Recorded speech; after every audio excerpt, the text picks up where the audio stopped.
because Bigfoot has been here for tens of thousands of years, yes, even while the Anunnaki were here, but they obviously kept themselves hidden.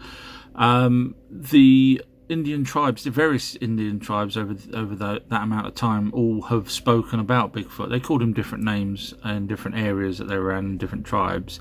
There's just some of the names. But this, you might find this interesting. So in Nepal, there's a monastery. And they befriended a Bigfoot, or Yeti as it was called. Basically, it's the same thing, but just one that had travelled there. And when it died, they cut the scalp off and the hand. Don't ask me why not just the head or whatever. But anyway, they cut that off and they put it in a box, and they were very proud of it. Thieves stole it. And then Peter Jackson had found out about this and got his special effects company, Weta, to remake it so that they can put it back in their box. So it is fake, but it was from an original. Let me tell you a story about aliens and Bigfoot. So this gentleman here is called Robert Hall, and during the war he was a little child and he used to play on the street with other friends. They saw a UFO land, a disc-shaped one, and it cloaks itself. Out comes little greys and a Bigfoot. We know that Bigfoot, from what I've mentioned in the previous video, do travel the stars. I mean, George Lucas was already pretty much gave everyone it on a plate with Chewbacca, but not many people seem to understand that him and Spielberg are very, very, very clued up on this. Anyway, so he saw this Bigfoot with the thing, with the little greys. Now, Richard D. Hall that's the guy at the top there, if you can see, does a website called richplanet.net, and it's got an interview with he's Gary Heseltine. He's a ex-policeman who interviews people as well.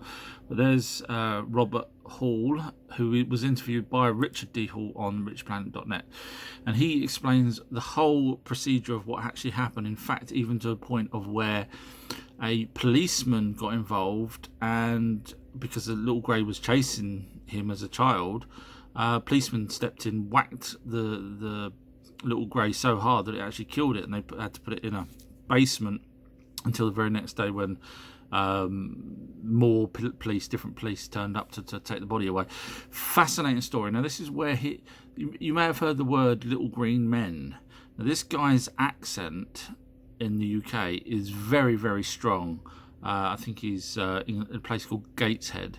And so when he says the word little grey men, he actually comes out, little green men. And the news reporters that came along to his house, when they found out what happened, wrote down little green men. So that's, that establishes why, because the greys are not green. So, but after that, the Men in Black also showed up at his house. So I would suggest strongly, it's called the Gateshead Grey. Look it up on YouTube or richplanet.net. Watch his story. I found it compelling, and I totally believe, certainly why would he talk about Bigfoot and little greys? There's so many other cases with Bigfoot and the little greys working together, coming out of their ships, etc. So go and watch it, and then come back and carry on watching mine. Thanks. Some information about Bigfoot. Some of it you may know, some of it I believe I'm the only person that sort of said some of the things. Anyway, so they range from anywhere from about 8 foot to 10 foot. Sometimes, if you're really, really lucky, 11 foot. They're reddish or dark brown or brown hair. There's not really a white one. People may say they've seen white ones, but I don't believe they have. If it was probably just covered in snow. If they're in the sort of Tibetan hills or somewhere like that, or in Russia. The Patterson-Gimlin film, I totally believe is correct from lots of reasons, because I'm also a film person, so I won't go into that, but I totally believe that's real. I believe they live underground, and I believe they pull trees down, climb underneath and pull the tree back up. That's where they hide. It's said that Bigfoot can be up to 50 times as strong as a normal man. They have red glowing eyes. They smell really, really bad. They eat fish, apples. They'll eat your candy bars. They eat deer, and now if they catch a deer, they break its legs. If there's people around, they'll break its neck to stop the animal whining. Now, if you've got a dog and you let your dog out and it comes near a Bigfoot, they will break its neck. So if you've ever got a dog and you're out in America or somewhere and you see the dog's neck's broke, chances are it was a Bigfoot. They avoid humans. They're not daft. They're absolutely, this is a space race that's travelled space, so they're actually smarter than us. They can telepathically talk to each other. They also got a verbal language, which you can Google online. They avoid us because they don't use technology, and they know that we use technology, and we can actually kill them with guns, etc. Just carrying on. So Bigfoot, basically, the ones on Earth have been left here because originally they were from the prison ship, and they over time just basically adapted here.